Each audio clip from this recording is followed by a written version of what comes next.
Assalamualaikum warahmatullahi wabarakatuh. Saya Ahmad Nasafi, Prodi PAI Angkatan 23 dari Perkampusan UNU Pasuruan. Akan melanjutkan presentasi buku bab 9 dengan materi sumber ajaran Islam. Dalam sumber ajaran Islam itu mempunyai pembahasan-pembahasan. Yang pertama kita bahas Al-Quran. Al-Quran secara lugatan, secara etimologis, berasal dari kata qara'a yaqra'u Qur'atan atau Qur'anan, yang berarti mengumpulkan dalam bahasa Arab al-jam'u dan menghimpun, yaitu ad-dhammu, huruf-huruf serta kata-kata dari satu bagian ke bagian yang lain dengan cara teratur. Definisi Al-Quran memiliki pengertian diantaranya yaitu: yang pertama, Imam Syafi'i Hasan Abu Thalib menyebutkan bahwa Al-Quran adalah wahyu yang diturunkan dalam lafaz bahasa Arab dan maknanya dari Allah Subhanahu wa taala melalui wahyu yang disampaikan kepada Nabi Muhammad SAW. Yang kedua, pendapat Imam Zakaria Al-Birri dengan maksud Al-Quran adalah wahyu Allah yang diturunkan kepada Rasulnya Nabi Muhammad SAW dengan lafaz bahasa Arab yang dinukilkan secara mutawatir dan ditulis pada lembaran-lembaran mushaf. Ketiga, pendapat Daud Al-Attar menyatakan bahwasanya Al-Quran adalah wahyu Allah Subhanahu wa taala yang diturunkan kepada Nabi Muhammad SAW dan dinilai ibadah bagi seseorang yang membacanya. Yang keempat, pendapat Saifuddin Al-Amidi mengatakan bahwa Al-Quran adalah kalam Allah yang diturunkan kepada Nabi Muhammad SAW dalam bahasa Arab yang dinukilkan kepada generasi sesudahnya secara mutawatir. Membaca Al-Quran merupakan suatu ibadah terdapat dalam mushaf, dimulai dari surat Al-Fatihah dan diakhiri dengan surat An-Nas. Next, pembahasan setelahnya tentang nama-nama Al-Quran. Al-Quran adalah kumpulan 5 bab atau 5 nama. Masing-masing menggambarkan aspek Islam yang berbeda. Nama yang pertama atau bab pertama dinamai Alkitab, dalam artian merupakan teks yang dipersembahkan kepada Nabi Muhammad SAW untuk menjelaskan ajaran Allah Subhanahu wa taala. Bab yang kedua atau nama kedua dari Al-Quran ialah Al-Furqan, yang berisi tafsir tentang akidah Islam, memberikan norma dan etika yang jelas. Nama yang ketiga bab yang ketiga Al-Dzikr, merupakan teks motivasi yang mengajak manusia untuk berbuat baik dan konsisten pada keyakinannya. Bab yang keempat atau nama yang keempat Al-Huda, yang berisi tafsir tentang peranan Al-Quran dalam kehidupan Islam, yang menyatakan bahwa Al-Quran merupakan pedoman bagi umat Islam untuk mencapai kehidupan yang lebih baik dan mendapatkan pahala dari Allah Subhanahu wa taala. Bab kelima atau nama yang kelima An-Nur, merupakan tafsir tentang hakikat kehidupan, mengatakan bahwa Al-Quran merupakan pedoman bagi manusia untuk menjalani kehidupan yang lebih baik dan berpedoman pada Al-Quran. Bab yang terakhir Asy-Syifa, berisi tafsir makna Al-Quran dan peranannya dalam kehidupan manusia. Pembahasan setelahnya tentang isi kandung dalam Al-Quran. Dr. Ali Anwar Yusuf MSI dalam bukunya mengatakan bahwasanya Al-Quran mengandung pokok-pokok ajaran sebagai berikut. prinsip-prinsip keimanan, syariat, ibadah, akhlak, janji, dan ancaman, sejarah, kisah-kisah masa lalu, ilmu pengetahuan, dan ilmu kemanusiaan. Prinsip keimanan adalah doktrin kepercayaan untuk meluruskan dan menyempurnakan keyakinan terhadap Allah Subhanahu wa taala, kepada malaikat, kepada kitab-kitab, kepada rasul, hari kiamat, dan qada qadar. Pembahasan setelahnya tentang fungsi Al-Quran. Al-Quran adalah pedoman hidup, penjelas terhadap petunjuk, rahmat, dan kabar gembira, korektor dan menyempurnakan kitab-kitab yang sebelumnya, dan mukjizat terakhir dan terbesar bagi Nabi Muhammad SAW. Fungsi Al-Quran meliputi aspek bahasa, aspek sejarah, dan isyarat-isyarat tentang dosa.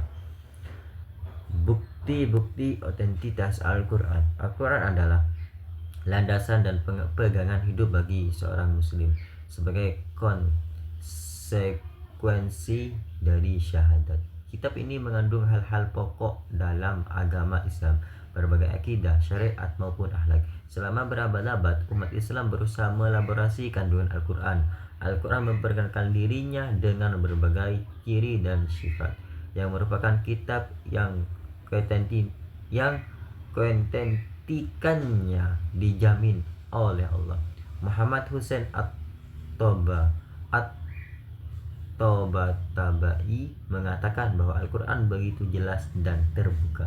Sejak turunnya sampai sekarang ia dibaca oleh kaum muslimin. Rosyad Khalifah juga mengatakan bahwa di dalam Al-Quran sendiri terdapat bukti sekaligus jaminan akan kontentikannya.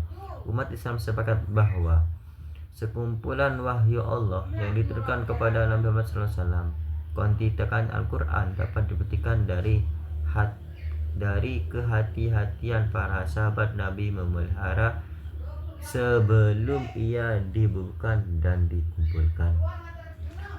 Yang kedua, tentang hadis. Pertama, pengertian hadis. Hadis adalah cara yang dibiasakan dan dipuji, yang berarti perkataan Nabi, perbuatan, dan takrirnya, yang berupa sunat qauliyah, sunat fi'liyah, dan sunat takririyah. Macam-macam hadis. Hadis dapat dikategorikan menjadi dua jenis, yaitu mutawatir dan ahad. Mutawatir adalah hadis yang diarahkan oleh sekelompok orang, sedangkan ahad adalah hadis yang diarahkan oleh seseorang. Dan ada lagi nama, yaitu sahih, hasan, dhaif. Nah, ketiga hadis tersebut,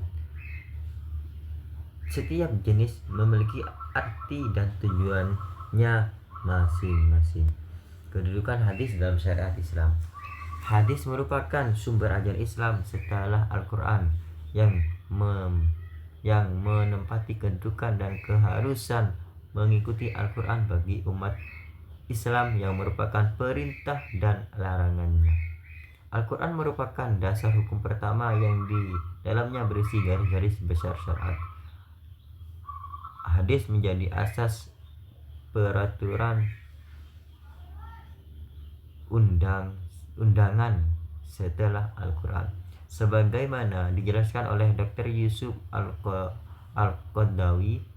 Al-Quran dan hadis merupakan sumber pokok ajaran Islam dan referensi umat Islam dalam memahami syariat.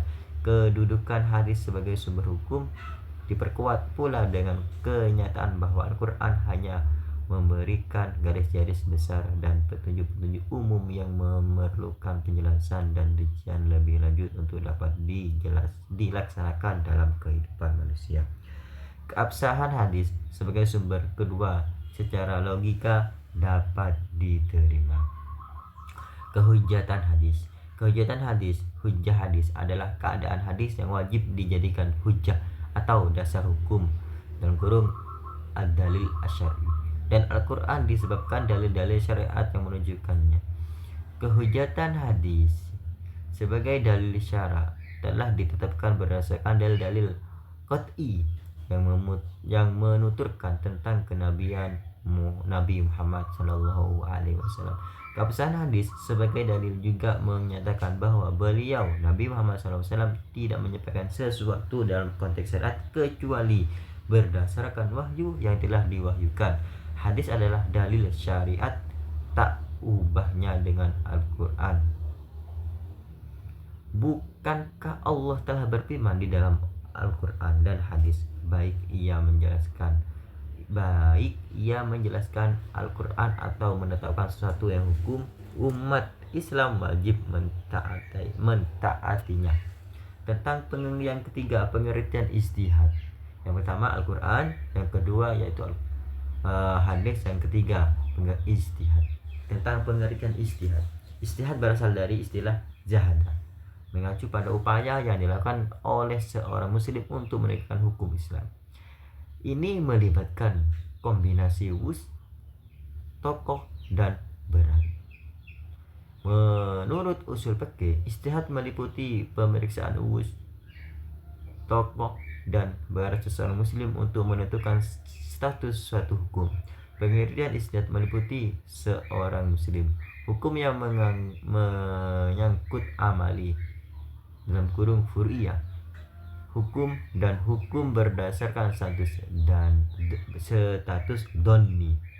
Pekerjaan ijtihad sering dilakukan dalam berbagai donni seperti hadis ahad dan ayat Al-Quran. Kedudukan hukum ijtihad dalam hukum Islam. Ijtihad adalah masalah yang bersifat donni, hal-hal yang belum jelas dalilnya baik Al-Quran maupun hadis. Tentang kedudukan ijtihad terdapat dua golongan. Tiap ijtihad adalah benar dengan alasan karena Allah tidak menentukan hukum sebelum diijtihadkan, dan hasil ijtihad yang cocok jangkauannya dengan hukum Allah. Macam-macam ijtihad. Ijtihad adalah kesepakatan para ulama mujtahid dalam memutuskan perkara atau hukum yang tidak disebutkan secara khusus dalam Al-Quran dan Sunnah atau hadis, yang berkomunikasi hukum yang belum ada kedudukannya. Mungkin itu saja yang kami bisa presentasikan di bab ini. Kurang lebihnya saya mohon maaf yang sebesar-besarnya. Kami akhiri presentasi ini. Wallahu muwaffiq ila aqwamit thoriq. Assalamualaikum warahmatullahi wabarakatuh.